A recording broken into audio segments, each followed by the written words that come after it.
Mehriban tamaşaçılarımız, Atavatan Türkmenistan Halkara Jurnalı tarafından Arkadağ şäher Ilham Gözbaşady bilen geçirilen şygyr bäsleşiginiň jemleri jemlendi. Şygyr bäsleşigine köp sany goşgulardyr şygyrlar gelip gowuşdy we emin agzalaryň saýlap alan 29 goşgusy bäsleşige hödürlendi. Bäsleşigiň hemaýetkarlary hökmünde Makul Hyzmat Terjime Merkezi hemde Atavatan Danışmanlyk Terjime kompaniýasy çykyş etdi.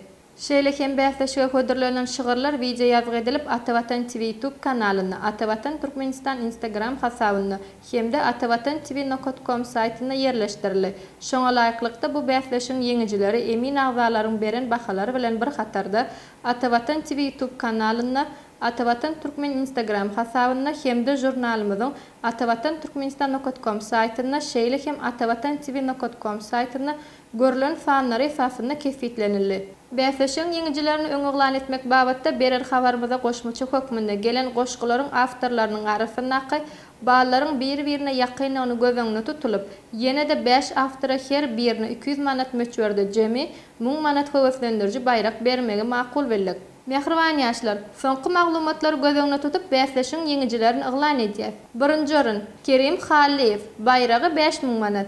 2-nji orun Gurban Jemal Anakowa, baýragy 3000 manat. 3-nji orun Toýly Janatow, baýragy 2000 manat. Şeýle hem emin agzalaryň ýürüýte baýragına münasip bolanlar. Aman Dowletow, baýragy 1000 manat. Kerim Atçapanow, baýragy 1000 manat. Mehribanlar, bundan başga da bäsleşigimiň hemaýetkarlarynyň Makul Hyzmat Terjime Merkezining adynan bäsleşige hödürlenen 5 şygyryň awtoryna 200 manatlyk sowgat gözeňde tutuldy.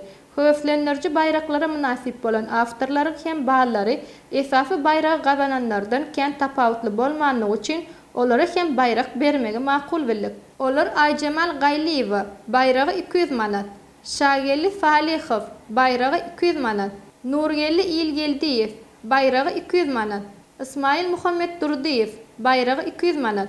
Ogulwagt Agamuradowa, baýragy 200 manat. Mehriban tamaşaçylarymyz, Arkadağ şäher Ilham Gözbaşady bilen geçirilen şygyr bäsleşigimizde ýeňiji bolan ýaşlarymyzy gutlaýarys. Mehriban ýaşlar, baýraklaryňyz gutly bolsun.